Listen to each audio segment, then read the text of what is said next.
at the Christie. Thanks, John. It is a film with a stellar cast and a stellar theme as well. Jupiter Ascending is a sci-fi adventure from the makers of the Matrix trilogy, telling the story of sibling rivalry and a battle for control of the universe. Not really grand themes then, really. It stars Channing Tatum, Mila Kunis, Eddie Redmayne, as well as Douglas Booth, who plays a scheming young pretender called Titus. He's here to tell us all about it. Mormy, you can imagine you scheming, actually. Can you? You're a good really? schemer. Oh, great. Anyway, here's a look at the film. He's so charming, isn't he? Not really, though. On the surface. Yes. So explain. We saw it yesterday. It's a sort of sci-fi adventure. Explain for people who haven't seen it yet what the kind of concept is. There's sibling rivalry at the heart of it. So it's basically set in a universe where the Earth is just a small part of interplanetary life. And inside that universe, there are these great dynasties, one of them being the Abraxas dynasty, which my character's a part of. And there's three primary heirs: Belem, played by Eddie Redmayne, Kalik, played by Tuppence Middleton, and Titus, the youngest, played by me. And our mother passes away, but leaves, who is the sort of matriarch of this dynasty, and she leaves her inheritance to herself, to her genetic recurrence, sort of that will come in the future.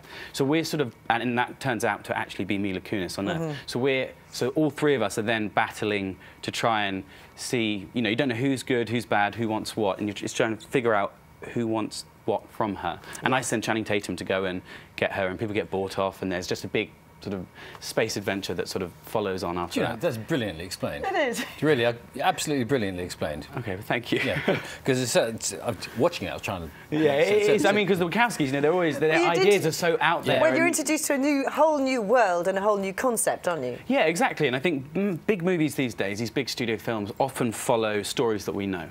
You know, it's often remakes of certain things. It's often comic book strips. We sort of know what's going to happen in a movie before we do it. So it's great to go into like a big film like this and actually sort of not know what's coming around the corner. So yeah, it's great to work with the Wachowskis on that. There's loads of sort of chase scenes and fight scenes and all your general excitement and tons of CGI as well. And I always wonder with actors, you know, how hard it can be when you're clearly not walking on, you know, a planet with all these wonderful buildings. No, definitely, it's really difficult, because I think in life you have relationships to everything in a room. You have a relationship to this desk, to this couch, to you, to things, everything. You know, you have spatial, everything. So you have to really create that in your mind when you're doing that, working on green screen. You have to really sort of build those relationships in your brain, not actually in reality. What is it? What is it like then when you see... I would never really. That's never going to be there. So you have to imagine that as you're walking into that room. You know, that's quite a lot. But they show you storyboards, and they had some great artists working on this. We had some great visualization. But it was different to Noah when I worked on Noah, the Darren Aronofsky movie. Yes. They built, like, because there were some massive sets on there, but they actually built those, and they were sort of. They built the ark. Yeah, they built the ark. It was sort of 10 times. You know, it was absolutely it was the size of this BBC centre. It was absolutely actors often say they like their character to have a backstory. You know, so you make one up for your character. But if your character's thousands of years old, you've got quite a big backstory. Quite a big backstory. Yeah, no, I had to prep for about 10 years on this stuff. No, yeah, you do. But the directors are so good at this. The Wachowskis, everything comes from inside their head, you know. And I mean, this whole world is from their imagination. There's, as I said, it's not based on anything else that's come before. So they have so much to say about it all, which is great. So you can sit down and go for dinner with them, and do you know what I mean, they could talk to you about the origins of the BBC breakfast mug in their world for about an hour. So there's a lot of stuff to draw on. But no, there's a whole universe in here. Exactly. So yeah, but yeah, there's a lot of stuff you have to think of, especially you know, being thousands of years old. It sort of affects the way you move, the way you talk. You know, you're never in a particular rush for everything, as you saw in that clip. He sort of strolls in. He doesn't rush for anyone or anything. He doesn't really feel he needs to, and he kind of finds her intriguing. Something which is echoed in another of the actors who plays alongside you, man of the moment, Eddie Redmayne. Yes. How is he coping? Have you spoken to him recently? I haven't seen him. I'm probably going to see him on Sunday at the BAFTAs. Obviously. So I think he's going to win. Although I have a couple of friends nominated, so I can't really say who I'd like to win. But yeah, he is a really lovely, charming guy. I did my second ever job with him, just a TV thing called Pillars of the Earth, which he was a lead in. I mean, I was in 3 scenes. I was alive in one, got killed in the other, was a ghost in the other. So I didn't really have much. That's variety for you. Yeah, exactly. I didn't really have much to do in that. But I've known him for a while, and he's absolutely charming, lovely guy, and it's sort of fun to see him sort of let loose and do something a bit sort of, you know, more fun and just sort of, you know, pure entertainment. You have a particular challenge as an actor, which is learning your lines. Yes. You told us you're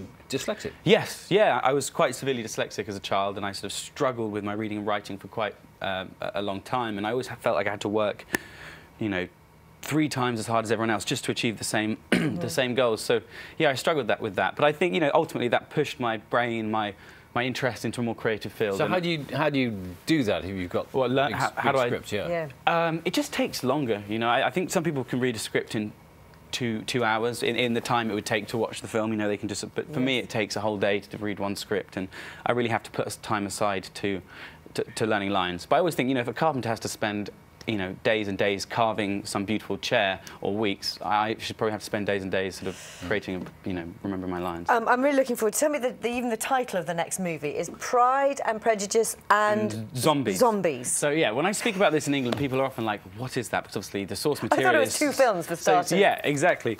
So this was the screenplay was adapted by David O. Russell, who did American Hustle, Silver Linings Playbook, The Fighter.